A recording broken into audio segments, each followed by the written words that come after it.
Representatives in Nigeria, Honorable Ali Ndume. Thank you so much for joining us, Honorable. Also joining us is Musa Rasanjani. Rasanjani is Executive Director, Civil Society, Legislative and Advocacy Center. Thank you so much for joining us. Thank you. Good morning. All right. Well, Honorable, the House resumes today after the Christmas break. Now, but this was one unusual break. Unusual in the sense of the very epochal event that took place while you were away from on holidays. For some other legislators and maybe in other climes, when such monumental events take place, they would have reconvened in an emergency session to look at some of the issues, but you didn't do that. You waited till the break lapsed to return today. So what would be the immediate issues that will be occupying the attention of the legislature this Tuesday? Well, thank you very much. Basically, the legislative body is saddled constitutionally with the role of lawmaking. Before we went on break, we had two work in progress basically, and that is the constitution review, which was in progress, and the 2010 budget, which was presented by the president. And let me hasten to say that the House was not completely shut down, because committee works, we only suspended plenary, and the plenary session will resume today. And then the other two incidents that happened, that is the bombing of, the incident of attempted bombing by Mutalab, a Nigerian, and the issue of the president's health, are things that happened within the break, quite okay. But the House felt that there was basically, or constitutionally, nothing very much that the House could do on these two issues that would require us recalling our members immediately. And that's why we left the resumption date as it is. And hopefully today again, and as we resume, obviously the House must say something about the two incidences while we continue the two basic constitutional responsibilities that are in progress. That is the constitutional review and the 2010 appropriation. But of course the House must say something as a representative of the people on these two fundamental things that happened during the break, and that is the extended medical vacation of the president and the unfortunate incident that happened. Definitely as representative of the people, we have to say something about it. Rasanjani, what would you consider to be the major task before the Assembly has a resume? I think there are a lot of expectations that Nigerian people, are having on the National Assembly today, because, it's really long overdue. Nigerians have been actually expecting them to reconvene to address these fundamental issues that any serious nation, one place will have to react, in order to save the integrity of that country and its people. And I don't think I will buy the idea that there was no any content or urgent reason why the National Assembly could not have resumed, given the kind of world attention that some of these incidences, were happening. I think they could have actually, reconvene to address this fundamental problem that has become a world or global issue, especially this attempt of bombing, of American plane by a Nigerian. I think the kind of discourse that was going on all over the world should have actually, inspired National Assembly to come out, given the fact that there was a kind of wrongful listing of Nigeria being regarded as a country to be what, as a potential terrorist, country. I think that alone it should be one major thing that the National Assembly should have rise up to say, look, we can't accept this because we are not a terrorist nation, We have nothing to do with terrorism. We have never supported it, and we have always complied with all the global world to ensure that terrorism is not actually, harvested in this country. And for them to have listed us as a country potentially terrorist, I think that should be a wake-up call for the National Assembly to come and show their patriotism to save this country. But you see, unfortunately, the way we run this country, many people have forgotten that we really have to restore patriotism in this country. And when we are public obsessed, we should demonstrate that really we are public obsessed. But what we see now is that many public obsessed are actually representing themselves. They are not really representing the people. The reason why you see some of the reaction that came from the Nigerian official was simply because this condition is going to affect them now. It has been affecting ordinary Nigerians. When you travel out as an ordinary Nigerian or as an ordinary AIT person, you see the kind of humiliation that Americans or other part of the world have been putting Nigerians. Innocent Nigerians traveling, they experience all sorts of humiliation at various border of entry. And even when you want to seek for visa with all your genuine and correct reasons to travel, you'll be still being humiliated. The Nigerian official never bothered to really see how they can rescue Nigerians from being unnecessarily being harassed or intimidated.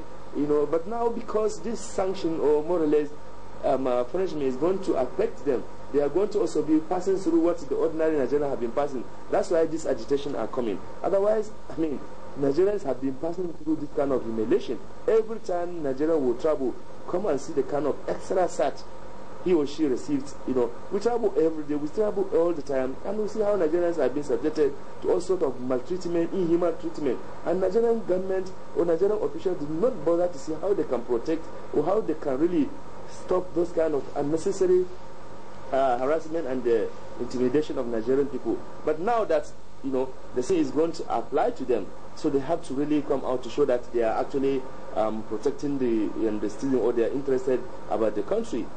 The truth is that all of them, they are now going to, there's no any special VIP for them again, and that is it. And then of course for those other ones that are also out there committing all sorts of crimes in the name of Nigeria, they know that there is going to be extra tax on them. So that is why all these things are coming, and I expected National Assembly to actually come out. Let's hope that today the debate or the discussion that they are going to have is going to really come from genuine concern of Nigerians that have been actually been maltreated or been killed in some instances. We see what has been happening in other countries. Their students will be involved, even if it is in a wrong activity. They will not condemn or disown the person. They will even rather go and negotiate and ensure that they get back their citizens. We have seen what Libya has done. We have seen what British have done. We have seen what many countries have done to their own citizens. They don't disown them. They don't simply ignore that. They know there are some challenges, and diplomatically there must be solution to address that. But when you show that you don't care about your own citizens, how do you think America will ever bother to care about your own citizens? You have to begin to reflect and think and know that, look, the better for you is not just for one section of the society, one class.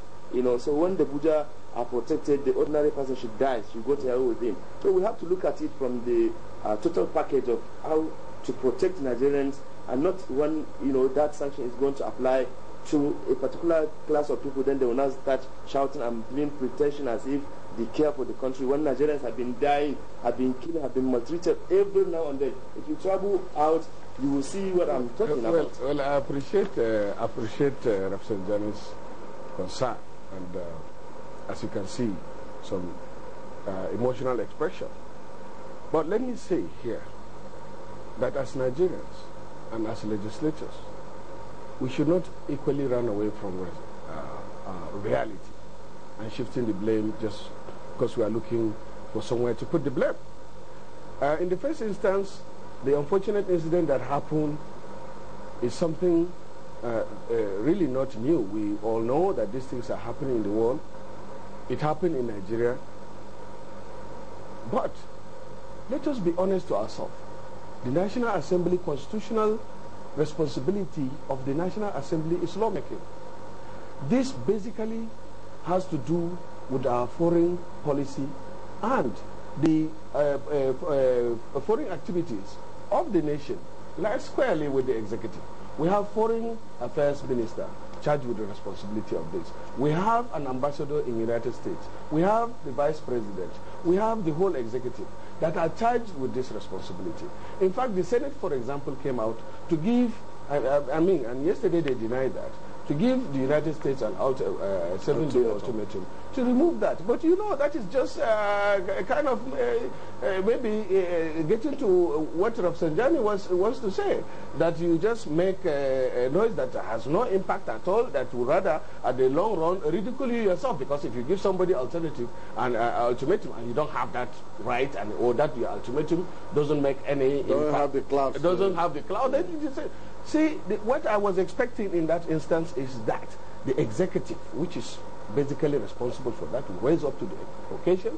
I wanted to see our executive sending delegation to the United States, because the best we can do, for example, in the National Assembly, if we were to go there, is to go to the Congress, isn't it? That's right. So, was that effort made? The Foreign Affairs Committee of the House of the Senate let me land, you know, as I said, the Senate, for example, issued an ultimatum, but that is not because it doesn't have any clout anyway. We are expecting to hear from our executive, and that is what the National Assembly will first do. Call on our minister, which we have oversight responsibility on, and then call on our ambassador by extension to say, what have you done about this thing and what is happening, and why, you know, you don't act like that without getting cogent and concrete information.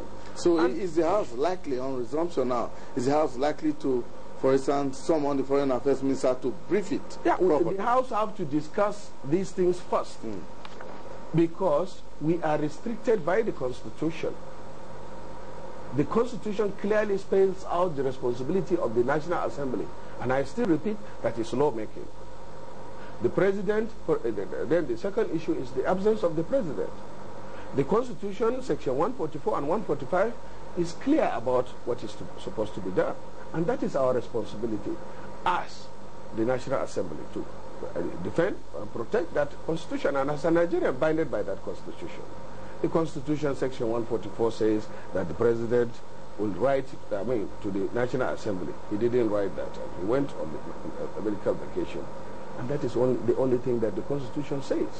Then in Section 145 says that the Federal Executive Council, if they now realize that the President is incapacitated as a result of his medical condition, will now write to the Speaker, the National Assembly, through the Senate President and the Speaker to say this is it. And the National Assembly will now raise a medical team consisting of 4 persons, including the physician of the President that specializes in the area of the ailment, to verify, to get a report. Then they will bring that to the National Assembly and discuss. So you are limited in your actions by the provisions of the Constitution. That's what I understand the emotions, especially myself as the opposition leader in the National Assembly. I've been facing through a very, very difficult time, especially in these 2 cases. You see, you just don't come out to say you want to, you know, cash on the sentiment or emotion of Nigerians and be opposing trivially. You have to be patriotic, you have to be guided by your conscience, you have to be guided by your religion. I appreciate Representative's concern about some of these things that are happening, but they are basically and fundamentally very clear. The Nigerian government have never ever tolerated terrorism or religious extremism.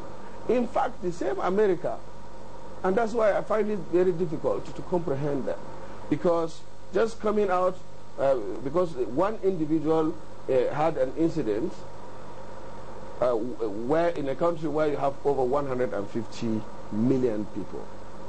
And this incident is not just new in the country. You know that so many Americans, or a number of Americans, were involved in the Al-Qaeda activities. These are Americans. There are Germans that were involved. There are United Kingdom citizens that were involved. They didn't put themselves on the terrorist watch list. How come one Nigerian whose spent most of his time outside Nigeria and allegedly received the training that is related to the incident outside Nigeria. Then when this incident happened, and in fact the parent of the accused came out boldly to warn the various security organizations all over the world that this child or their son is involved in certain activities that require their attention. They didn't act, and this thing happened. And then the whole blame is pushed on Nigerians. Because and the fact remains that the young man is a Nigerian. Because just that a young man is a Nigerian. So that incident is very, very unfortunate. But I look at it again on the other side, that it is maybe a wake-up call and a sign to tell Nigerians that you should sit up. Sit up and take care of your responsibilities. First, if that child had facilities, or the parents of that man or child, young man involved in the incident, had the facilities that is required for his education in the country, he wouldn't have traveled out. I remember in my small, younger days, Americans used to come and teach in Nigeria. And people it's more of a status symbol for rich Nigerians. So I don't think so. Elsewhere. No, I don't think so. Let me give you an example. Just as Rafsanjani is saying now, I'm the minority leader in the House. And from 1988 to 1990, I schooled in America.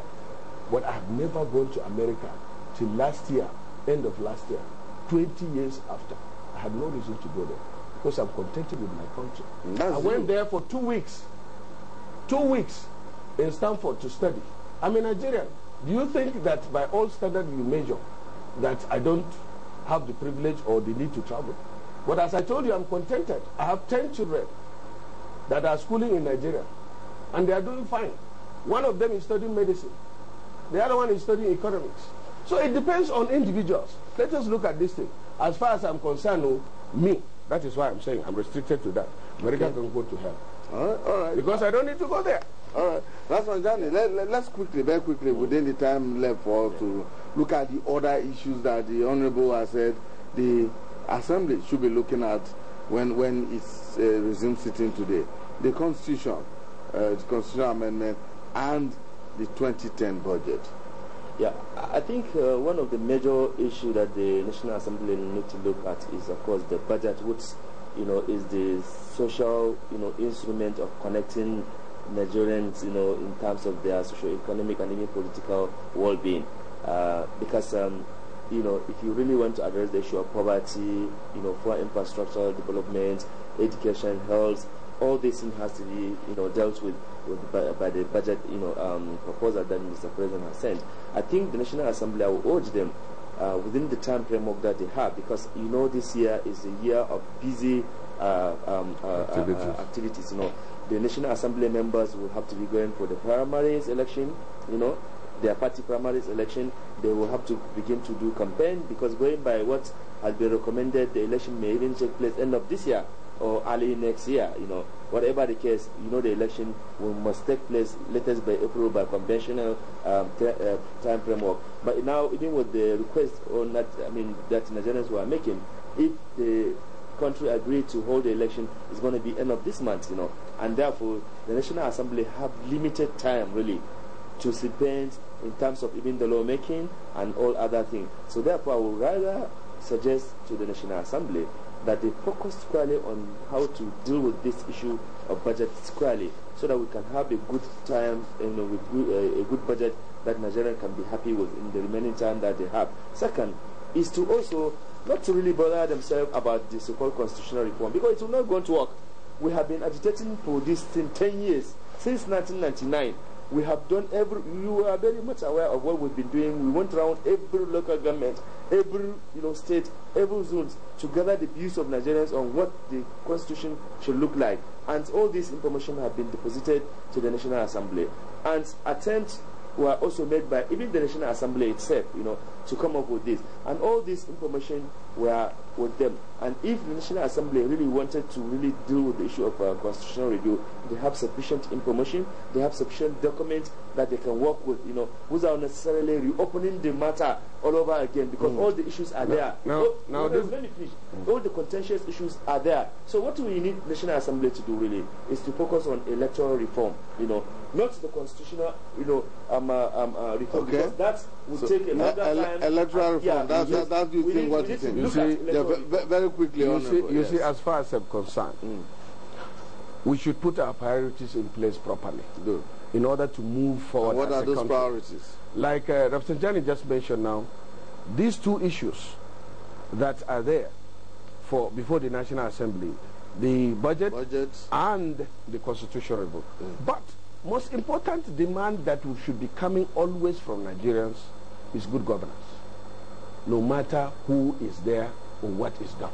Okay. It is not just passing the budget. We have been passing the budget for the past 10 years, and none of the budget for 1 year has ever been implemented.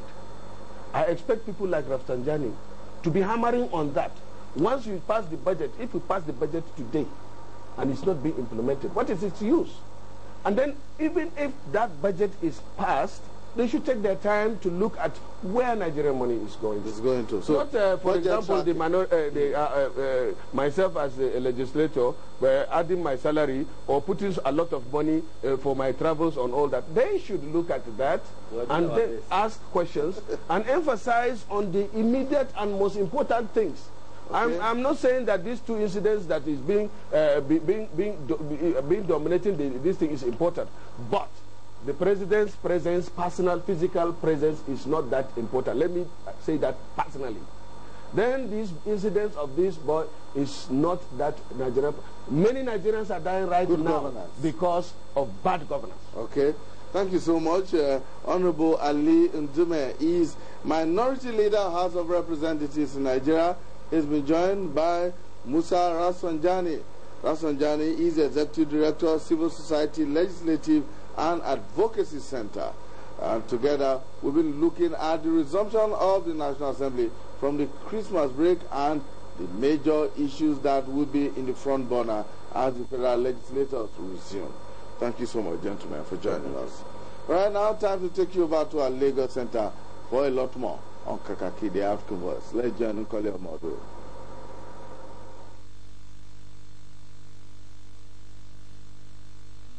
Thank you so much, Imoni. We're glad to have you join us once again on Kakaki, the African Voice, and we remain sincerely grateful to you for giving us the privilege to reach you live, even in your living rooms. Well, the discussion today is the Maritime Security Agency Bill matters arising. On Wednesday, January 13, 2010, the Maritime Security Agency Bill 2009 will be up for debate.